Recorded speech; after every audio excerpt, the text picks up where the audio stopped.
It is so good to have you here. Welcome. We are going to have a lot of fun today talking about what's up on the planet. So, I'm going to get us started today with an exercise. We're going to do something a little bit more experiential. So give me just a second. Okay. So, I am curious, Jamila or Hannah, if the slides are full size and if they are moving. Yes and yes. Okay, awesome. Cool. Well, welcome to Healing the Well. And as I said, we're going to get started first thing out of the chute with an exercise in just a moment. I'm just going to give us all a minute to just kind of come in and land in this space. So, for those of you who I may not have had the privilege of meeting, my name is Dr. Karen Curry Parker. I'm the founder and creator of Quantum Human Design and the Quantum Alignment System. I have written multiple best selling books, and I am the world's top selling human design author. I have a PhD in integrative medicine. I have been in emotional freedom techniques, which is an energy psychology technique, since 2000. I am one of the very first life coaches trained in the world. I've been a life coach since 1998. I was trained by Thomas Leonard, who is considered to be the father of life coaching. I studied with and worked for Ra Uru Hu, and I've been teaching human design since 1999. That's 25 years for those of you who need to do the math. I had to do the math on my calculator, not kidding. I am a Quantum University guest lecturer. I am a TEDx presenter. I am the host of the Quantum Revolution podcast, and I am an Omega Institute, the Shift Network, and Humanities Team faculty member. And I am excited to be here with you. So, we're going to start first with something kind of fun and kind of simple. And I'm going to start by giving you 5 minutes to do this exercise. So, you may have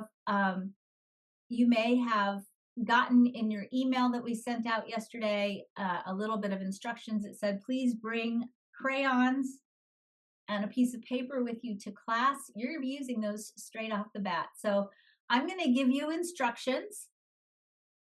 And the instructions that I'm going to give you are very simple. Get that plain piece of paper out. If you didn't bring a plain piece of paper out, it's okay for you to sketch it, but you might want to go back and do this exercise later. Get out a piece of paper and your crayons. If you don't have crayons, if you have anything that's got a couple of different colors in it, pens or felt tip markers, that'll work too. But for now, get out your paper, get out your crayons. I'm going to give you five minutes. So I'm going to set the timer for 5 minutes. And in the 5 minutes, I'm going to invite you to draw a tree. Those are your only instructions. Don't make it complicated. Just draw a tree and pay attention to how you feel as I give you this exercise. So just take 5 minutes, get out your paper, get out your crayons, and draw a tree. A pretty silver Sharpie works fine, Ellen. Do your best.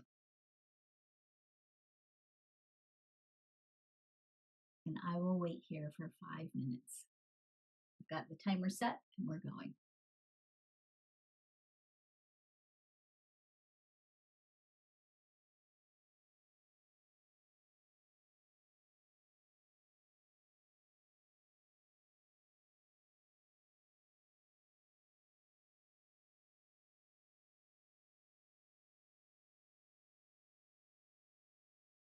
If you have done this exercise before, and a couple of you have, it is not cheating if you know the exercise. Do it anyway, because you'll find that you'll still get very interesting results. If you only have one color available, just do your best. Just draw a tree.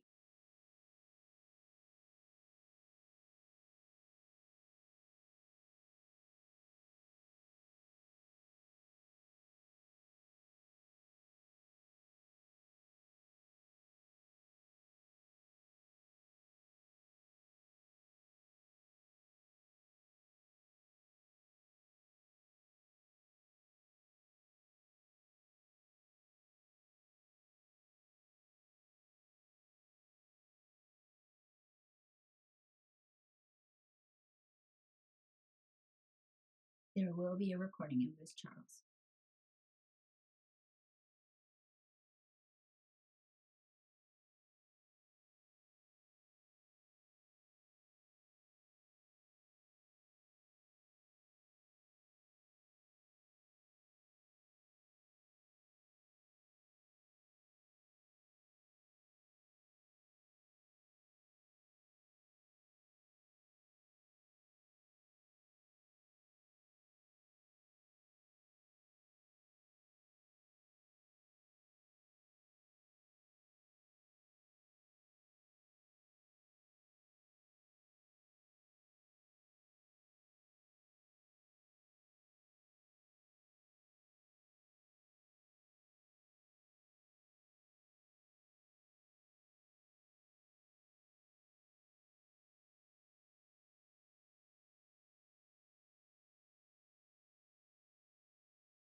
right.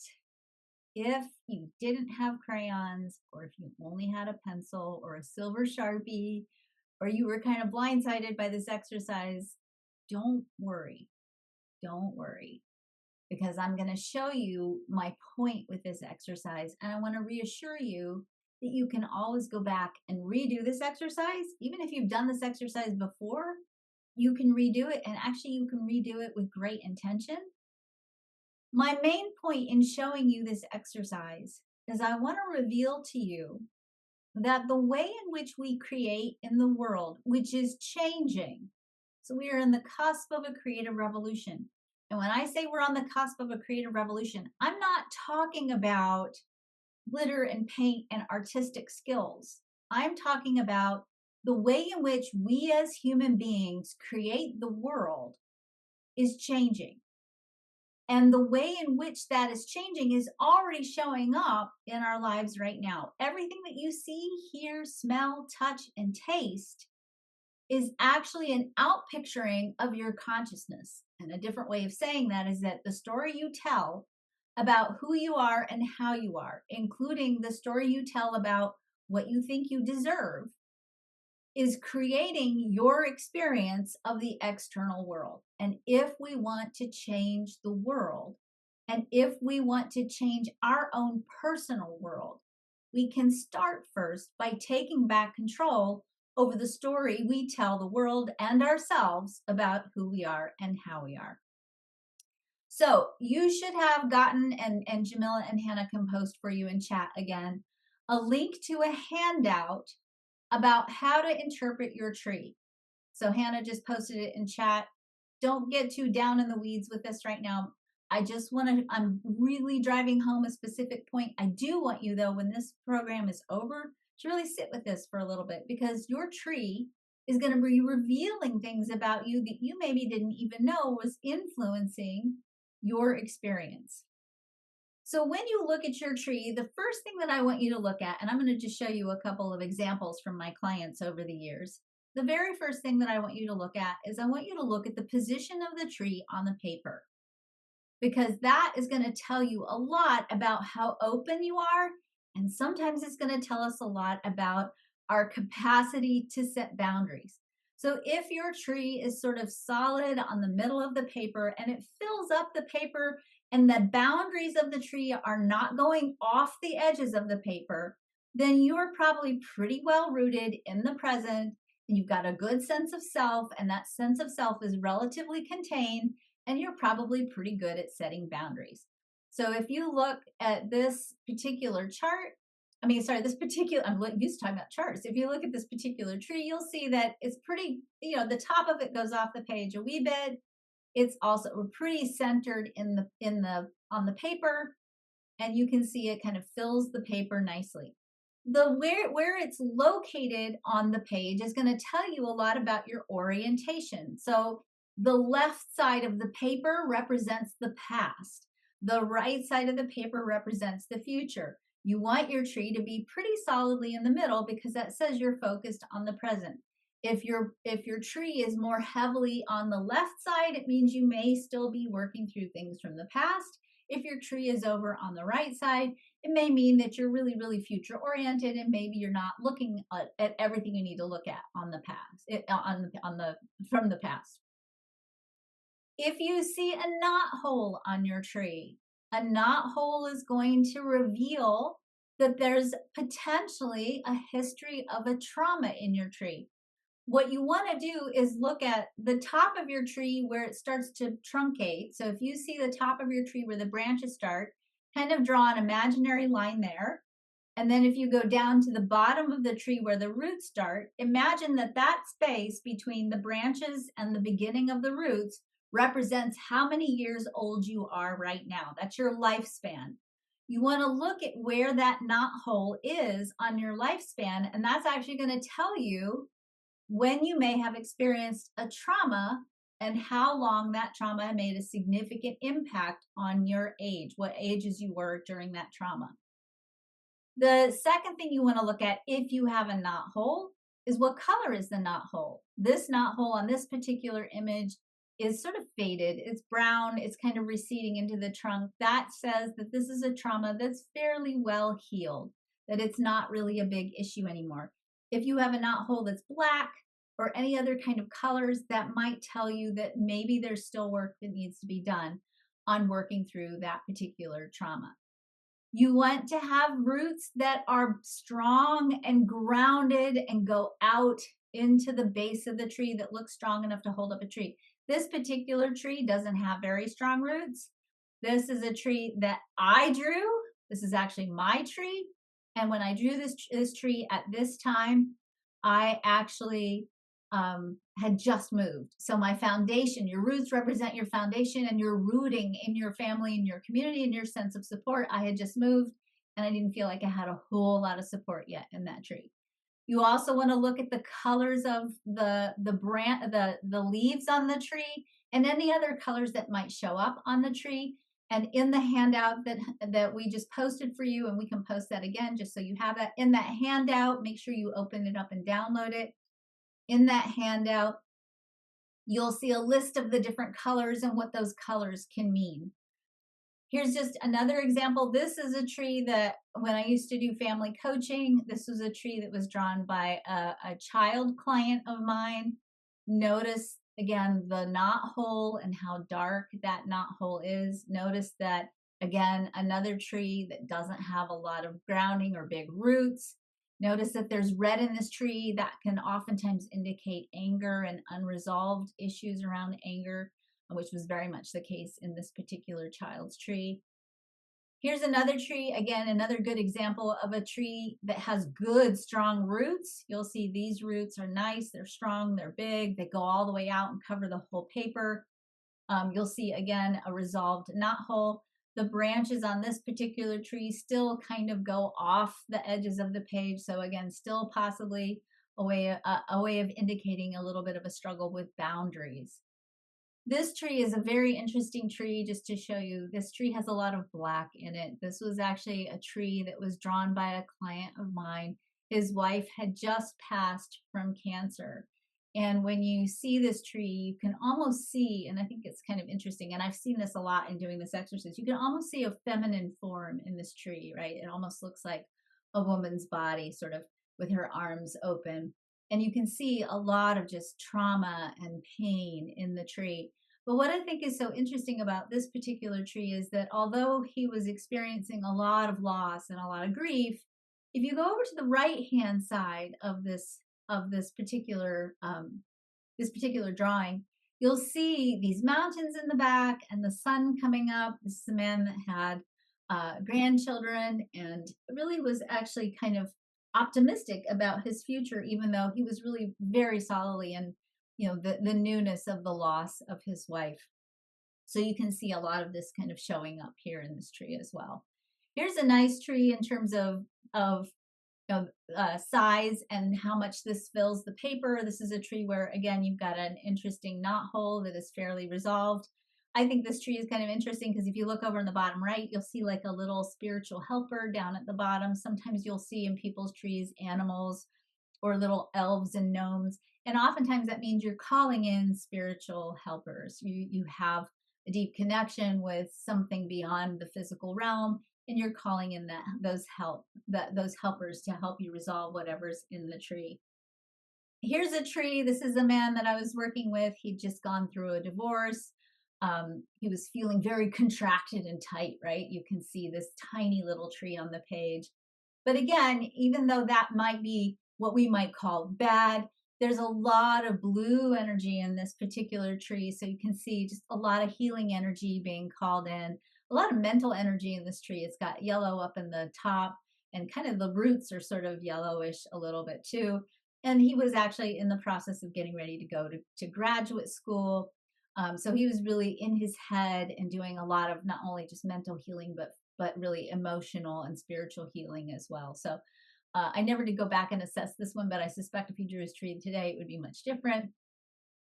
This one is just, I'll put this one here just because it has a squirrel in the knot hole.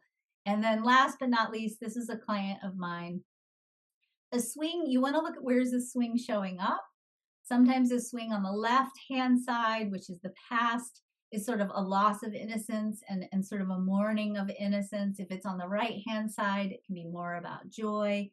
This particular tree I just put here, this was a client of mine who was really struggling with getting her type 2 bipolar disorder under control.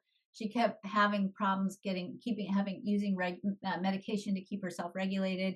And this was a tree she drew when she was feeling particularly dysregulated. And I think it just shows up in the tree how much busyness there was going on in her mind and how much she was really struggling to sort of get a cohesive sense of who she was and what she was about. So I want to just say for you all, if you don't like your tree, or you're like, oh, this is a little bit too revelatory, or wow, I'm shocked by what's showing up, I don't like it, I want you to know you can go back and redraw your tree using the information that we put for you. You can redraw that tree the way you want it. That's actually a very healing experience. And it's a way of saying, and we talk about this a lot. We talk about how your inner reality, your mind creates your reality, or your thoughts create your reality.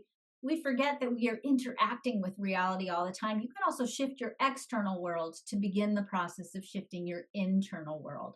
So there's no right or wrong tree. There's no good or bad tree. It's just a revelation of your story, a different way to look at your story. And I want you to think about this piece. This is a manifestation of your conditioning, meaning when you're born pretty much a blank slate with a couple of exceptions. So you are born carrying your ancestral lineage. You are born holding parts of your ancestral story in your cells, and you carry the collective conditioning in your cells. So there and when you're born, that becomes part of what we call your conditioning. Now, if we just built from that place on and we never experienced any lived experiences that hurt us, if we were raised up in an environment that was radically unconditionally loving, if we were never told you can't, if you were fully supported in the unfolding of who you are and you were never imprinted by anything negative, then you would probably grow up to be a person who loved yourself completely, who totally understood your inherent value. You would not have any limitations. Fear wouldn't stop you unless a bear was running after you. You would be living true to the highest potential of your human design chart. But in reality, what happens to us as we are born into the world, we have experiences that cause us to play small. We learn patterns of behavior. We're imprinted by our parents and the world around us. We experience the collective world, and it teaches us things about the world. Media, social media, TV, all the different things that we watch and take in. These are all forming aspects of ourself, aspects of our personal story. And the story that we learn, the story that we internalize, is our conditioning. When we talk about conditioning in human design, that's really that story that you've internalized about who you are and how you are.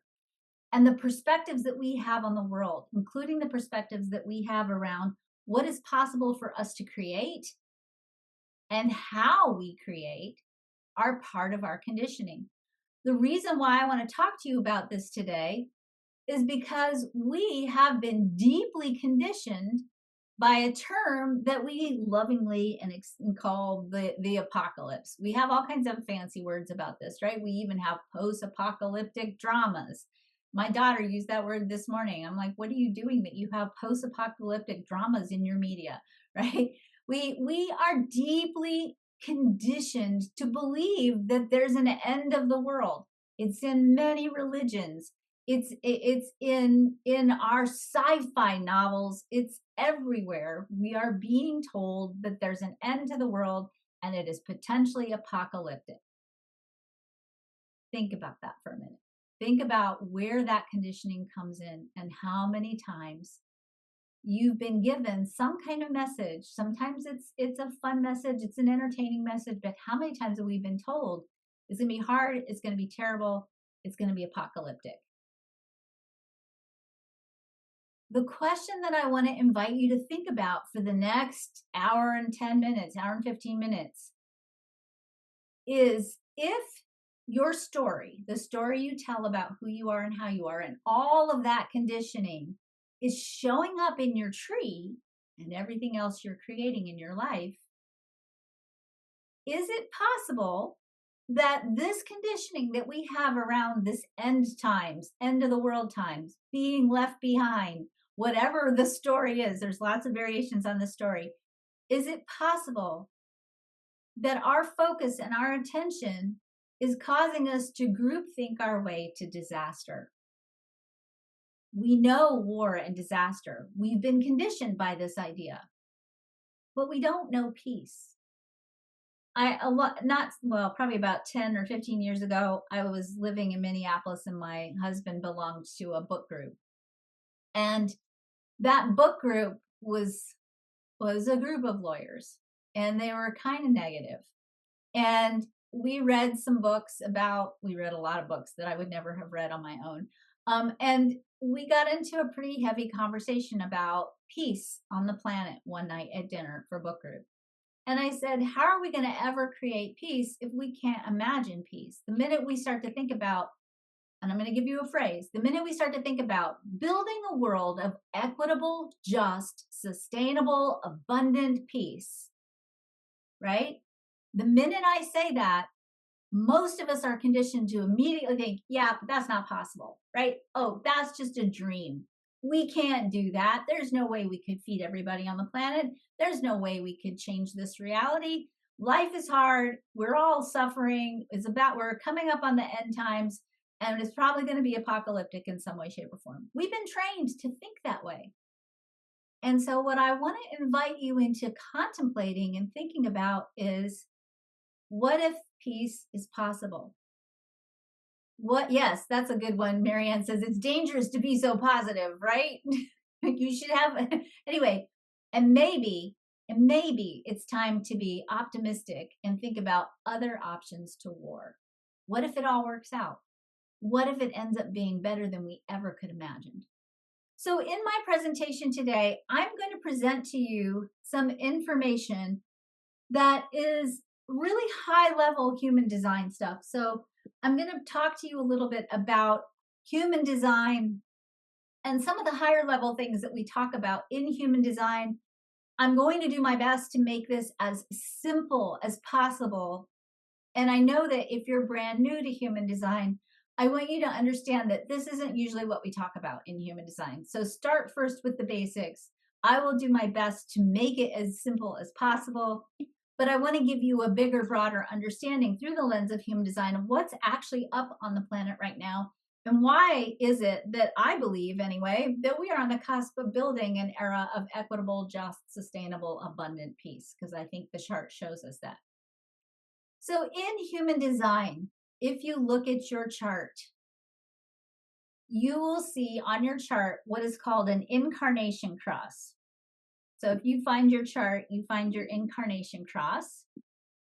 That is a big part of your personality. Your incarnation cross represents about 70% of your personality. It's part of your life purpose in the chart. And it tells us a lot about who you are and what you're here to do, or who you're here to be.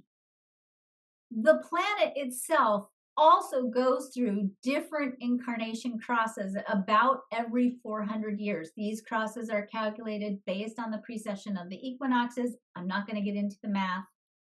And these global cycles really affect and impact what happens on the planet. So you have an incarnation cross, so does the planet. I'm going to go through the most significant global cycles that we've been experiencing, or the most recent ones, because I'm going to illuminate for you why we are where we are and what does it mean in terms of what we're here to do as a species on the planet at this time. So we're going to start a little earlier than I normally start when I talk about incarnation crosses. We're going to start with the very first incarnation cross I'm going to talk about, called the incarnation cross of consciousness. Now, the incarnation cross of consciousness went from 1203 to 1614. And as you'll see, this cross is comprised of 4 gates. So every cross has 4 gates in it. This cross of consciousness has the gate 63 in it. This is the gate of curiosity. It's part of logical thinking. It also has the gate 64 in it. That's called the gate of divine transference. These are both gates in the head center. So both of these gates are about inspiration, thinking in a really big, inspired way. Not coincidentally, we had the Renaissance during this period of time in history. We also have the gate 5, which is also an energy that is considered part of logic in the human design chart. This is all about aligning with nature. And we have the gate 35, which is all about assessing experience and being able to choose from our experience what works and to focus on growing what works. Now, just don't get too caught up in your cross. Don't get too caught up in understanding your personal incarnation cross. I'm giving you a top level overview of all of this. So just I'm not going to go deep into personal incarnation crosses. So we're just going to take a breath and just listen to this. And I really want to invite you to just listen to it because, as I said, I'm weaving a really big overview, a really big picture of what's going on the planet right now. In 1615, we went through the current incarnation cross. We're actually in this particular global cycle. This is called the cross of planning. The cross of planning started in 1615. It actually ends in 2027, not 2026. It ends in February of 2027. It's the cross of planning. And that cross of planning, if you see, it has the channel 4037. It has the will center in it and the emotional solar plexus in it. And it has the gate 16 and the gate 9. So we have the gate 37, which is all about peace. This is the gate of peace. It has the gate 40, the gate of restoration. It has the gate 9, which is the gate of focus or convergence in quantum human design. And the gate 16, the gate of zest. In the next global incarnation cross, or the next global cycle that starts in 2027, we are moving into the incarnation cross of the sleeping phoenix. Okay, so what I'm showing you here is that this new cross that's about to happen in 2027, has the gate 55 in it. It has the gate 59, the gate of sustainability in it. So we've got faith, sustainability, power, that's the gate 34, and patience or right timing in the gate 20. Now, part of what I want you to understand is, first of all, we are on the cusp of the global cycle shifting. So we are at the end of a 400-year-long cycle. So think about that for a minute. That's huge, right? That's already huge right there. If we can make the assumption that when we see a shift in a global cycle, we also see a shift in the story of who we are as a species. And if we can assume that each one of these 400-year-long global cycles contains a curriculum, we'll call it a curriculum, a lesson for humanity, a lesson that has to be mastered in order for us to really emerge in a strong place into this new incarnation cross or this new global cycle, I'm going to lay it out for you in just a minute. You can see that this is a very exciting time to be a human being. And I personally believe that every single one of you on this call today is here because you intended to be here on the planet at this time, ushering in this new era. I also want to share with you that these lessons don't happen like on the day, right? That these are cycles within cycles that tend to overlap. And so as we move into a new global cycle in February 2027, we've been working on the themes of this transition since the late 1800s, and we'll probably keep working on the themes of the cross of planning for another 100 years. So it's not like, boom, we crossed the line and we're done, we did it, right? So don't panic about, oh my God, we haven't mastered the lessons. Some of us are still working on the lessons from the cross of consciousness more than 400 years ago, because evolution takes time. Okay. And I want you to understand that, which is a good thing to say when we have the gate of patience on here, right? Evolution takes time. So let's unpack this. When we were in the cross of consciousness, remember that started in 1203, right? More than 400 years ago. When we were in the cross of consciousness, we went from the cross of consciousness to the cross of planning. Let's talk about what does that mean?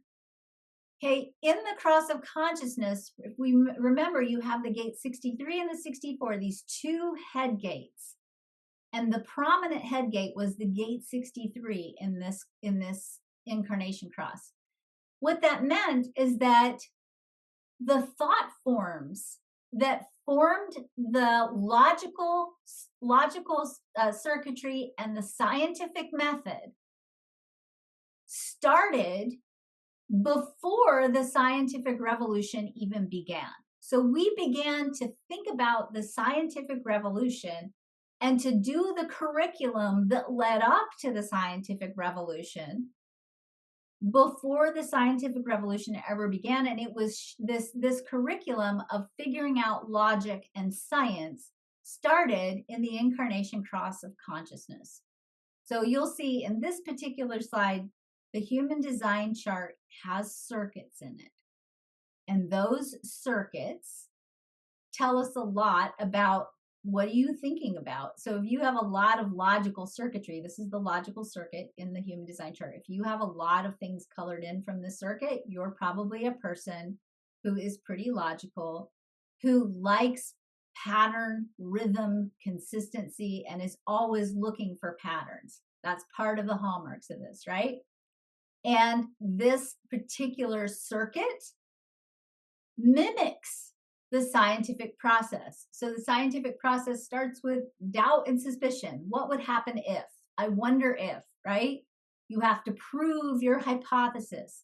And you prove your hypothesis by setting up an experiment. All of that happens from the head center to the ajna to the throat, if you look at the themes of the gates in the logical circuit.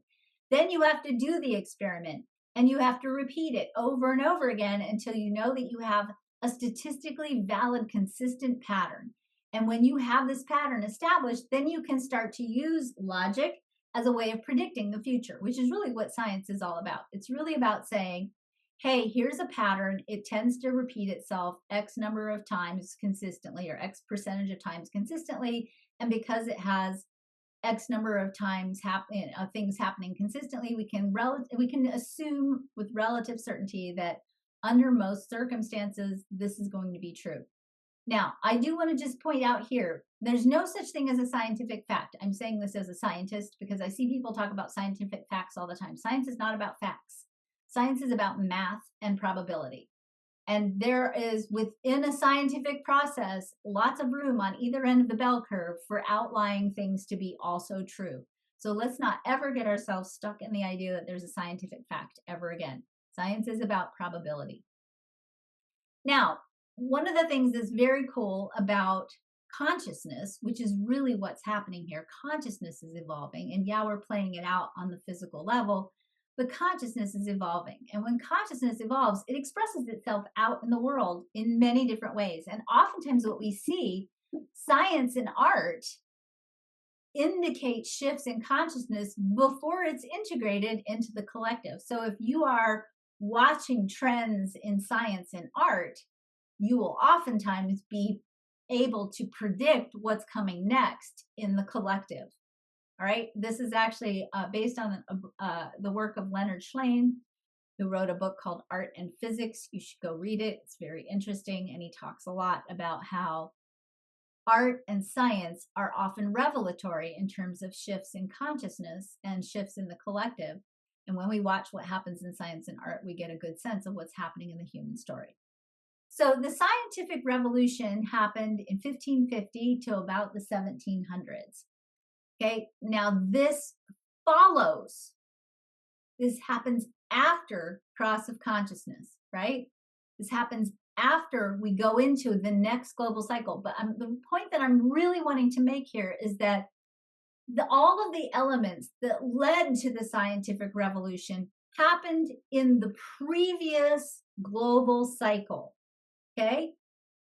I'm bringing this up because I want to help us understand in the bigger vision of what's up on the planet right now, why we have to pay attention to what has come before, why history and understanding these global cycles is so important. So the scientific revolution, the seeds for that revolution actually started under the cross of consciousness, right?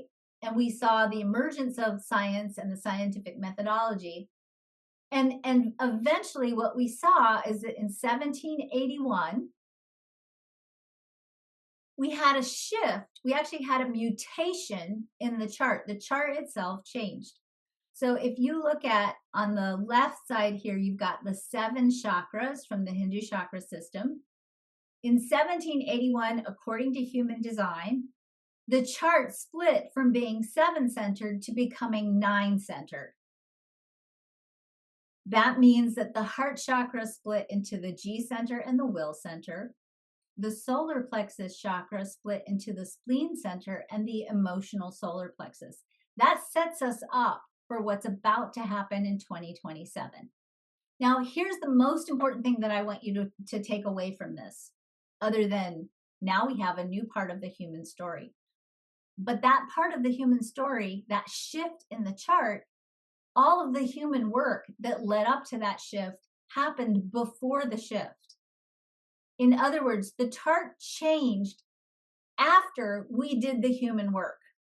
That's really important. And I want you to think about that. So we did shifts in consciousness. We had the scientific revolution, which, by the way, the purpose of the scientific revolution was to dispel myths and to make it possible for people to not be vulnerable to being led by suspicion and superstition.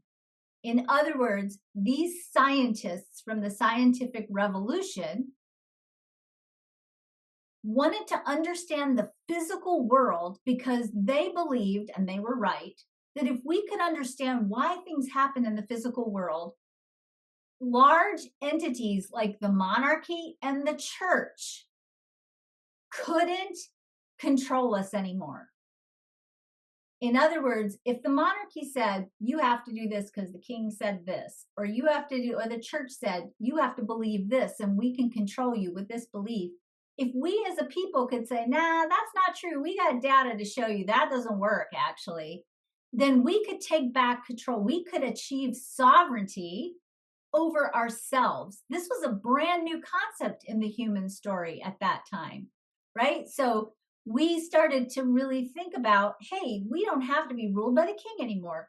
We don't have to be ruled by the church anymore. And what we saw preceding this shift in the chart, what we saw were big movements of revolution. We had the American Revolution. We had a little bit later on the French Revolution, right? We had people breaking away from the king, which was all part of this same shift. People saying, I want to determine my own fate, my own destiny. Now, again, let's be really clear. This was happening for a select group of people. This is still not happening on the planet 100%. Because evolution takes time. And I don't want to have a blind white perspective to say this has happened all over the world. Let's be very clear that the American Revolution unleashed hell on some people, particularly indigenous Americans and later on African Americans. So let's be really clear that this evolution is messy and we're not done and we still have a lot of work to do as a species. So, and we still have the beginning of a movement that says you have the right to be sovereign over your own fate and your own destiny. We're still working on that. We're still working on that. But the movement is happening in consciousness and hopefully very soon on the planet. So again, so in other words, we have a global cycle, shifts in consciousness, and then we start to see these shifts in the physical world, and then we have a change in the chart in that order. And that's important to understand because built into the human design story is the idea of prophecy that in 2027, the chart is changing again. And there's a lot of talk that says when the chart changes again, there's going to be an apocalypse.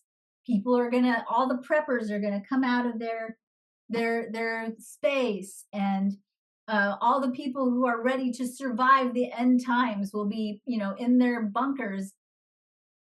You guys, the chart already changed once, and we didn't have an apocalypse except for the people who were impacted by colonialism, which, by the way, was born in this era. And I'll tell you why it was born in this era in a minute. Okay, so here we have this change in the chart, and it was not apocalyptic in the way that we teach, right? So we went from 7-centered to 9-centered beings. This is all from original teachings from Ra.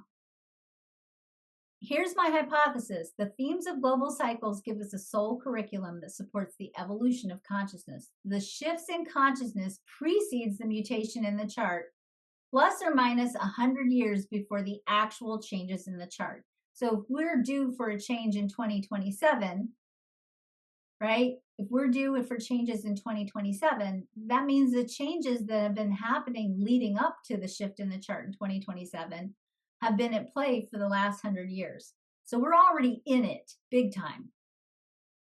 So what that means is that right now we are in the cross of planning.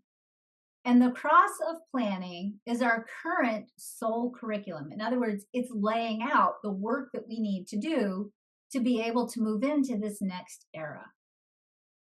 One of the things that I want you to see in this cross of planning is that it has this 4037 in it. That's the channel that connects the will center. That's the little triangle to the emotional solar plexus. That's the big triangle. This cross of I call this the cross of community in quantum human design, says that one of our biggest tasks right now is to untangle ourselves out of outdated ancestral agreements around power and resources. Okay? Our job right now is to redefine, to reclaim the story about who we are, and to untangle ourselves. In other words, to get out of the collective ancestral karma that we have that's based on old agreements that revolve around power and resources. Think about that for a minute. So in the Encyclopedia of Quantum Human Design, when I look up the cross of community, the purpose of the cross of community, this is our curriculum, our current curriculum, is to explore, learn about, and model the importance of focus, self-renewal, peace, and the willingness to try, even if the risk of failure is high, to create sustainably in the world and to create sustainability, to serve the world by helping people create healthy agreements and contracts, to help people realize that the karma of self-worth must be healed and must be healthy for communities to build a sustainable future and a peaceful world. In other words, this will center, which is a new center in the human story, relatively new center in the human story, is an essential thing that has to be healed, if you will, before we can move all the way forward into the promise of the next global cycle. All right, so we're going to go back in time again. All right, we're going to go back in time again. We're going to go back to Newtonian physics. By the way, for those of you who are posting things like about your personal chart, let's think about astrology and let's think about human design through the context of cycles within cycles. You are an essential and integral part of the whole, and your personal chart is going to give you your own very personal soul curriculum. We each have our very own personal soul curriculum, and that soul curriculum is very much a part of what needs to happen, all right, for your own personal growth and evolution. And that same information is part of a bigger cycle. So you have a bigger cycle that you're living in, and think of it as an umbrella cycle. So yes, your personal chart matters, but we're talking about the big human story. And as I said, I'm laying this out in a very top level way so that you can understand what's going on in the big human story, because the big human story is also really changing. All right. Okay, good. All right. So we're going back in history again now, and we're going to look at the end of the scientific revolution that ended with the life of Sir Isaac Newton. When we came to the end of the scientific revolution, what we had is we had the hallmarks of what we'll call material consciousness. All right. So these are the hallmarks of material consciousness. When we came to the end of the scientific revolution, we fell in love with ideas like finite amounts and solutions, fixed laws with probable, possible, and predictable results, formulas, reasoning, logic, nature and natural law, and a drive for certainty. These became codified into our lives. And from these core ideas, we built systems, right? We set up an economic system, we set up an education system, we set up political systems. And in this construction of these systems, we decided that we are going to measure value with numbers, right? This is the outcropping of the scientific revolution. In the scientific revolution, we decided that we're going to start measuring value with numbers. And think about this for a minute. If you think about your value in the world, your value in the world is measured by numbers, right? How many numbers do you have in your bank account? What number do you have if you're a woman for your bra size or your waist size? How many years of education do you have? How many cars do you have? How many homes do you have? We measure value still in numbers. All right. How many followers? That's a good one, right? So again, remember, this makes sense that at the end of the scientific revolution, then we rolled into cross-of planning. We had the emergence of the will center, which is a center that's all about value and creating value on the material plane, right? And we started this whole cycle of building systems that basically measured value with numbers. How much time does it take? How much time can you decrease? How much productivity do you have? How much stuff can you make in a certain amount of time? These are all measures of value that are around numbers. And of course, we saw with this whole theme, our curriculum, right? Our curriculum since 1781 has been in part learning how to understand this brand new center, the will center. Okay, we have the will center. Now, the will center is a very powerful center that has been up front and center, pun intended, in our consciousness over the last few hundred years. What we see is that this center, and we teach this in traditional human design, as a center that works to rest, right? It does not have sustainability. It has boom and bust cycles of energy. And it also is the source of willpower that we can build the world by forcing our physical will onto the physical world. And if we exert enough willpower, we can make things happen, right? This is hustle. This is where hustle comes from.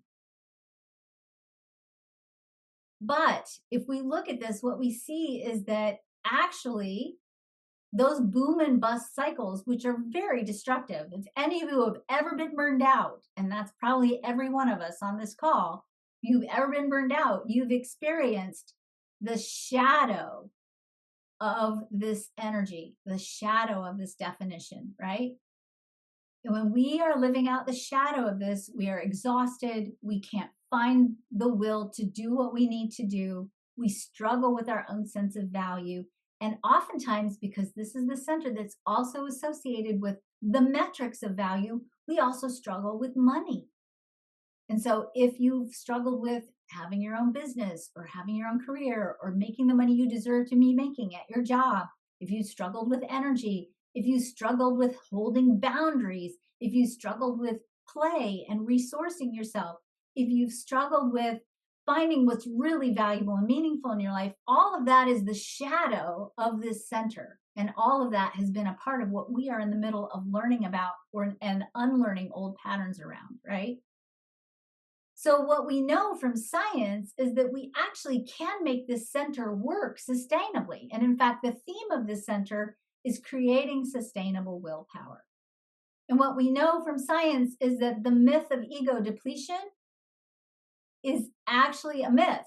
That if you are following your passion and doing what feels good and right for you, that you actually don't burn out. When you have an internal locus of control, an internal sense of control over your life that's tied to a higher purpose, you don't burn out. When you have high self worth, you actually have more willpower and you know how to sustain it because you also do the things you need to do, like take care of yourself, set good boundaries, rest and play, make sure you manage your resources so you don't burn yourself out. We know that when you have focus and curiosity, two other gates in the cross of planning, that focus and that curiosity is fed by high self-worth. And you don't waste your focus because you're distracted because you can't manage your life because your value isn't there, or you lose your curiosity because you're pushing too hard and feeling constrained within a box, right? You get out of integrity with yourself and you lose your zest, your verve, your excitement for anything in life. And of course, your capacity for creating value goes down significantly. So we have to look at this through the lens, first of all, I'm going to go through all the channels in the Will Center because these channels are also part of the curriculum that we're learning right now. And again, it doesn't matter if you have this defined or open in your chart. This is looking at the human curriculum in the context of course, your personal curriculum. But right now we're looking at the big overarching human story. And what we see in this story is that the first channel we're going to look at, the channel 4426, says for us to cultivate a high sense of self-worth and consequently the ability to sustain willpower, which is awesome, right? It's excitement, it's zest, it's all those good things. It's the ability to sustainably create on the planet, which, by the way, we're in a crisis of sustainability, right? We're not making good, sustainable choices on the planet because we don't believe in our own value, our deservedness to live on a good planet, right? So this channel says that for us to cultivate integrity, we have to untangle ourselves out of the fear of the past. We have to heal any of the trauma that we have where we have internalized the message that it's not okay or safe for us to be who we are or how we are in the world. Integrity in the human design chart lives in the gate 26. And in quantum human design, we teach that there are 5 kinds of integrity. Physical integrity means you take care of your body because you know your value. Resource integrity means you take care of your resources, including your money, because you know you have value and you deserve to sustain your resources. Oftentimes what happens is when we don't know our own value, we use our resources, especially money, to try to prove our value, right? We get into the I got to have a bigger car, bigger house, whatever, right? We use money and resources to try to prove our worth in the world. When we stand in our integrity and when we're in integrity with our own enoughness, we are in identity integrity. We in other words, we stay true to who we are. Then we have moral integrity when when we don't know our value, when we don't know our own enoughness, we compromise and we do things that are kind of sketchy, right? Because we don't think we can get our fair share. And then, of course, we have energetic integrity. We oftentimes try to prove our value by how much we hustle, right? How much do we hustle? And when we hustle, we use, how much we get done, how much we hustle as a way of proving our value. Then we also put ourselves at risk for burnout. Trauma actually lives in the gate 26. So when we experience trauma, it actually can cause we hold it here and it can cause us to live out cycles of PTSD, low-grade PTSD. So research says about 60% of the people on the planet report themselves as having experienced some kind of trauma. I actually think that number is pretty low. In my research, it's more like 85% of the people in the world. Trauma is reported as a perceived threat to survival. It's something that overwhelms coping capacity and produces a sense of powerlessness. It produces feelings of isolation and aloneness, and it violates expectations.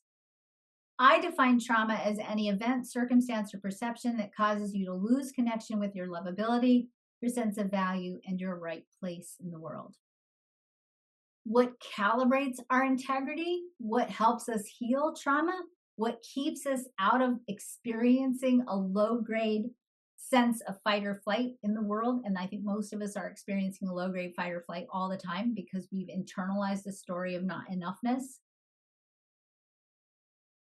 So, calibrating integrity, when we calibrate integrity with our self worth, our sense of value, our own self of enoughness.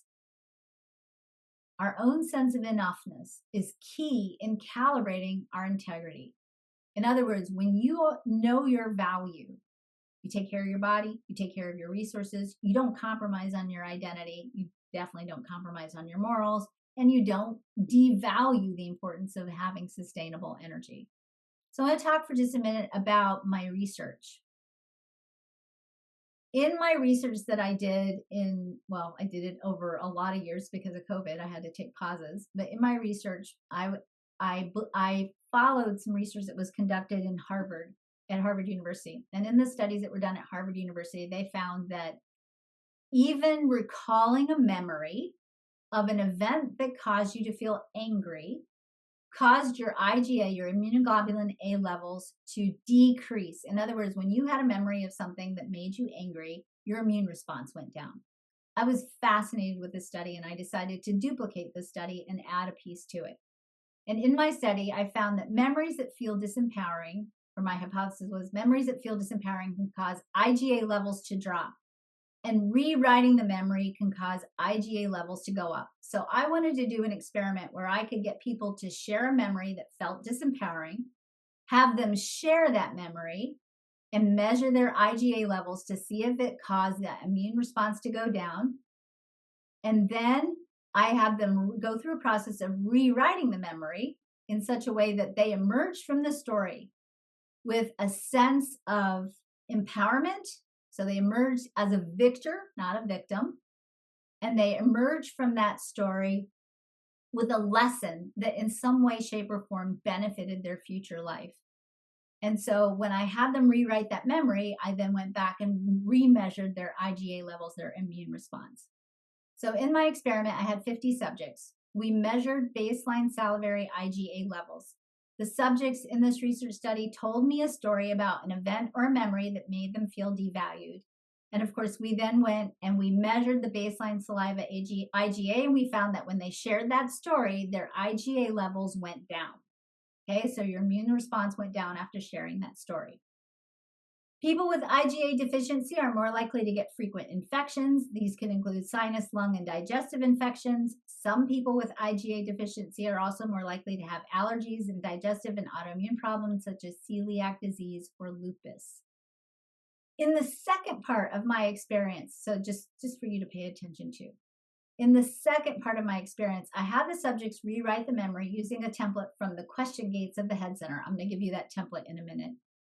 Then they had to write this new story in such a way that they either learned something important that helped them heal their self-worth or where they emerged as the victor, not the victim. And then we went back and we reassessed IgA levels and found a significant rise or a return to baseline. So in other words, when I had them take that story and even using fantasy or creative writing or even as an art project, I had them rework the story in such a way that they were no longer the victim, they were no longer disempowered, but they emerged from that story as the victor, or they emerged from that story as someone who got a lesson that was essential to their growth and evolution.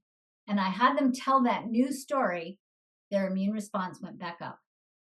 So here's the template. By the way, just so that you all know, you will be getting a replay of this. I know that this is a lot of information, but I wanted to give this to you before the end of the year so you would go into this new cycle, new year, contemplating all of this because this is so important for you to understand. When we get hit with the day-to-day of what feels like disruption and stress and divisiveness on the planet, I want you to come back to this presentation so that you have a different understanding of what's really up on the planet right now. And I want you to have the experience of being empowered in this time of great shift. So anytime you have a story that you're telling that feels disempowering I want you to go back to this template because you can use this anytime you want in your journaling, wherever. And I want you to explore the questions. Is what you learned from this story true? Is it actually true? Are you really dumb, not valuable, gullible, whatever lessons we internalize? Is that actually true? And if you really ask yourself this question, you know it's not. You know you're precious, right? And I want you to think about what's the actual truth about you and write that down. I'm going to think about how would your story be different? How would you have reacted differently? How would you have handled things differently if you knew the actual truth about yourself? If you knew I'm powerful, I'm valuable, I'm precious, how would that story have changed if you knew that truth about yourself? And then what was the bigger purpose, the meaning, or the lesson for you in this experience?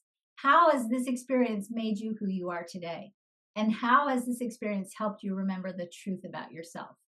Use this as a quick little writing exercise anytime you hit a wall, anytime an old story comes up, anytime you need to release some karma about an old story that might be holding you back from what you really deserve. And by the way, if you forgot, you deserve it all. You deserve the money, the career that fulfills your soul and makes your soul soar. You deserve the rest. You deserve the recognition. You deserve the relationships. You deserve all the support that you need. You deserve that. You're actually hardwired to have that. All right. So when we look at going back to the will center, the channel 4730, remember this is a lesson we're learning. What this particular channel says, we need to value ourselves enough to rest. And on these slides, again, go back and I'll make sure you guys get the slides with this as well. When you go back and you look at what do I need to heal my will? Number one, remember the 26, we need integrity. We need to let go of the past pain. The gate 40 says you need rest and renewal. Okay, you have to have rest and renewal to sustain yourself and to heal.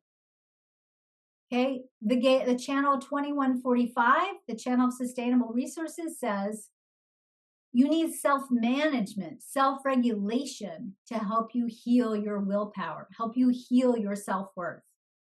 In other words, you need to be able to control your environment enough to where you create for yourself an internal and external environment that speaks to your value. In other words, you control your thoughts and your actions. You don't have to control others because that's impossible. And you use your energy to manage yourself and trust that the universe is going to supply all the serendipitous encounters and magic necessary to sustain you in every way. And that you learn to give to yourself first, freely. Because the best way to overcome boom and bust cycles in willpower is to fill your cup to overflowing. And you are in charge of that. You are in charge of that. And that means sometimes learning to say no and learning to give yourself permission to regulate your inner and outer environment. Last but not least, when we talk about the channel 5125, this is the channel of higher purpose. The lesson here in terms of healing the will is remembering you have a higher purpose on this planet. You have a unique role to play in the evolution of humanity, and you have a vital and irreplaceable part to play in divine order. That means you have a higher purpose.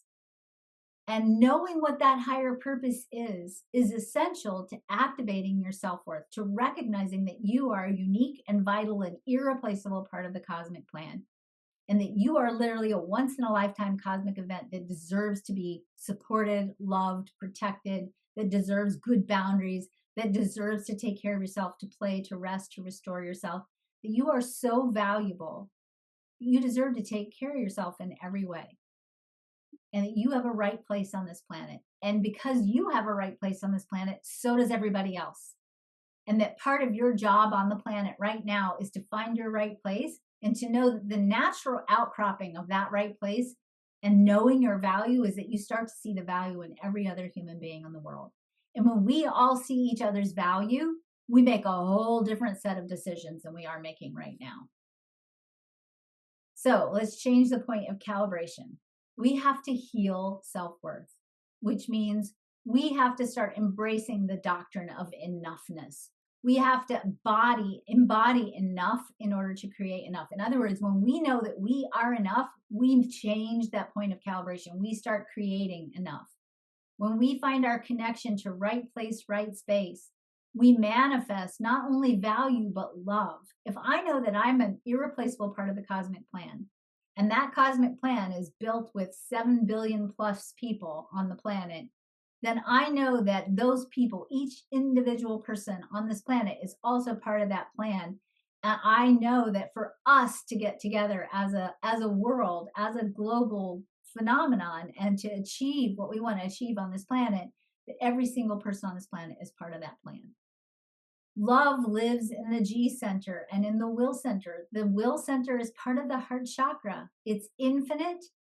And because it's infinite, enoughness is infinite. We're playing a zero-sum scarcity game right now, and we've all been deeply conditioned to believe in scarcity. You are on this planet right now. There's a part of you that believes in scarcity, and you've been trained to believe that.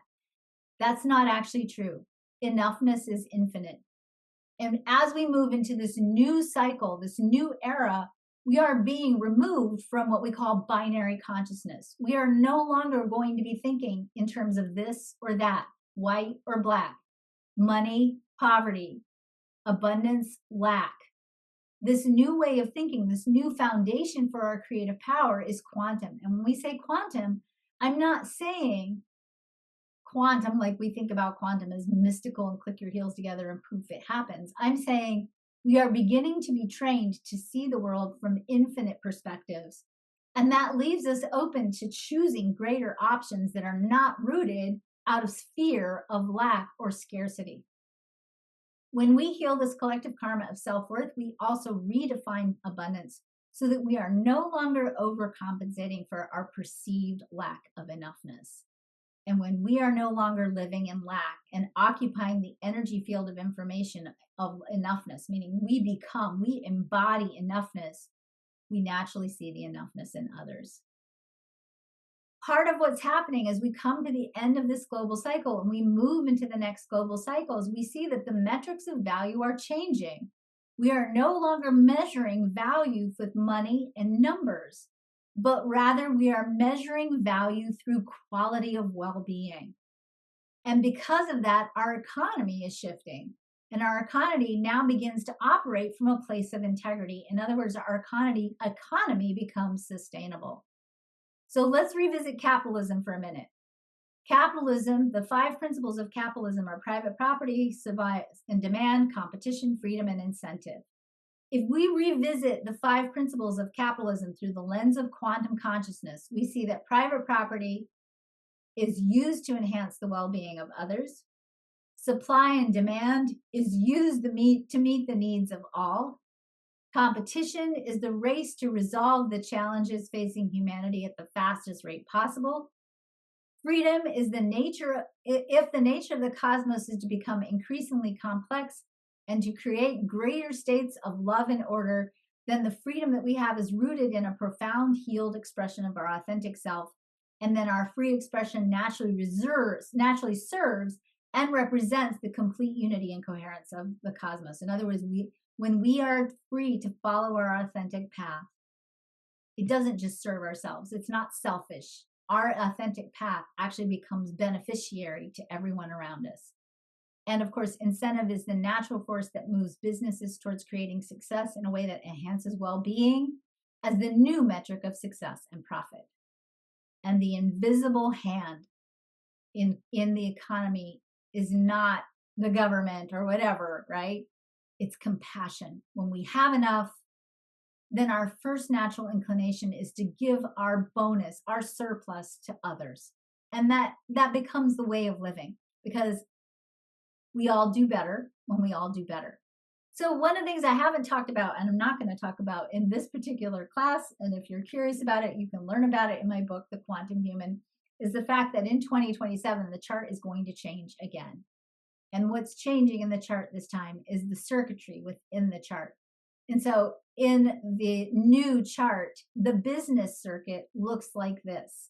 So part of what gets added is this 50-27 that connects the point of the spleen, that's the triangle on the left, to the sacral.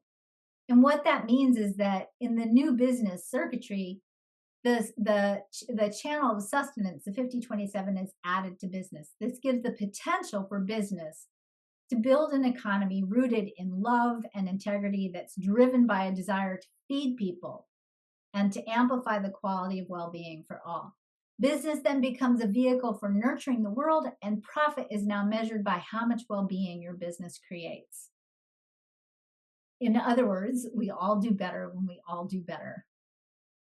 I'm going to skip that part. Okay, so let's talk about where are we headed. Thank you all for being so patient with me. This is the things I think about all the time. So I appreciate you giving me this space to share this with you. Where are we headed? We're headed to the quantum era.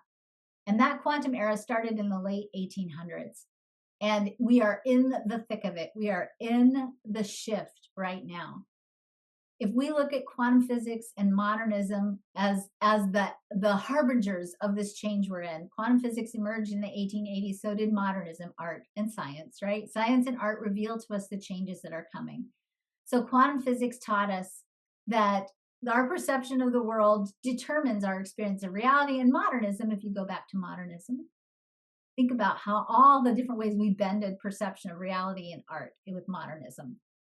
So if we really look at some of the philosophies that have been emerging since the advent of quantum physics, we saw the New Thought movement in the 1920s. We saw thought leaders such as Ernest Holmes, Edgar Cayce, Madame Blavatsky, Rudolf Steiner, Maria Montessori, and my favorite, Buckminster Fuller, who I probably need to put on this slide, all started to emerge during this important time. We started to see the propagation of the idea that thoughts create your reality, that we are all connected by virtue of the quantum field, that we create non-locally. In other words, our energy creates, not necessarily just the physical world, the physical work, which, people talk about the projectors. The projectors have a soul curriculum. If you're a projector, listen up, okay? You have a soul curriculum in the world. And your soul curriculum is to show the world what does it mean to create with your energy and not your work, your physical work. That is part of what you're here to do. And you're here to use your energy to guide others in doing the right work that is aligned with the movement of the energy on the planet. You're an energy being. You are here to understand the energy of the world so you can direct the rest of us in learning how to create in this new way. We are learning how to create with fundamental creativity. We are creating a new metric of value that is well-being, and we are learning to embrace change, uncertainty, and potential. The currency of this quantum era is well-being. And in order for us to do it, we have to be well. We ourselves have to become well and live well, and then share well-being with the world in that order. Otherwise, it's martyrdom. And martyrdom, by definition, not sustainable. Okay? We've seen a shift in the hardwiring of the heart that gives us the power to consciously calibrate the magnetic monopole, the magnetic resonance field that lives in the G center. This expansion of our creative potential and sovereignty over our own life path is the root of the law of attraction. And the idea that your thoughts will create your reality is a big surge forward towards the evolution of quantum creativity, the expansion of our human creative potential. This is my projector daughter. She's 15 now, but I had to just stick this in here because she's going to be leading the world, and we're going to be so lucky to have these kids in charge. We are on the cusp of a creative revolution. This creative revolution is fueled by need and divine imperative. Sometimes in human design, you hear this referred to as the program. We are on the cusp of a creative revolution precisely when we are facing a creativity crisis. The metrics around creativity have been decreasing steadily since 1990. Creatives will lead the world and build the future. Creatives know how to harness life's intelligence and mine it for creative solutions. Notice that there's no art mentioned here. So you are all creatives. You wouldn't be on this call if you weren't a creative. You can't see the solutions or occupy the quantum information field that is the solution if you don't embody the archetype of the solution first. In other words, you have to be a vibrational match to the solution. You want peace, you have to be peace. If you want abundance, you have to be abundance. In other words, you literally have to be, that's the G center and the will center, the change you want to see in the world. Think about that for a minute. When you get frustrated, think about that, right? Being creative, sustainable, abundant, etc. is our nature. It's actually hardwired into the chart. But conditioning takes us away from our natural state and keeps us from being fundamentally creative. In other words, conditioning causes us to react out old patterns instead of coming up with new solutions to change the future of the world. In order to become fundamentally creative, you have to decondition your situationally creative response. In other words, in order to be deliberate, you have to decondition so you're not reactive anymore. Situational creativity, by the way, is in the moment, it's reactive, it's determined by your conditioning, it offers a short-term solution, it's finite, comes from the conditioned mind, it's the result of thinking and reasoning, and it's consequently reasonable. Fundamental creativity transcends conditioning. It comes from an epiphany or an aha, it comes from infinite source, it's imaginative and possibility oriented, it aligns with cosmic order, and it's unreasonable. Deconditioning involves rewiring the brain, recoding our ancestral memory, and a creative practice. That can be meditation, that can be intentional walks, whatever you do to stay aligned with your own inner self so that you are protected from being reconditioned and stay aligned with life's intelligence. The root of deconditioning lies in clearing the 9 core archetypes. We call these the resiliency keys in quantum human design, and creating with integrity. Those resiliency keys, by the way, are self-trust, empowerment, lovability, courage, authenticity, decisiveness, emotional wisdom, self-worth, and vitality. Deconditioning these 9 resiliency keys, this is what happens when you're living true to your human design, restores people to integrity. And people who are integrity know their value, and they see the value in each other because they realize we're all irreplaceable parts of the cosmic plan, and we all are who we are because of each other. When we are resilient and create with integrity, we live in a state of true humility, which is the highest expression of the will center. We are humble when we are living into the expression of a personal narrative that encompasses our unique, vital, and irreplaceable role in the cosmic plan. You all have that. You all have a unique, vital, and irreplaceable role. And you take up no more than your right place and no less than your right space. And we honor and uphold the value of each and every one of us, and consequently see the value and honor it in each other. So we know our own value, we see it in each other. And remember that we are all inherently valuable simply because we exist. You're valuable because you exist. You don't need a number. You don't need to do anything to prove your value.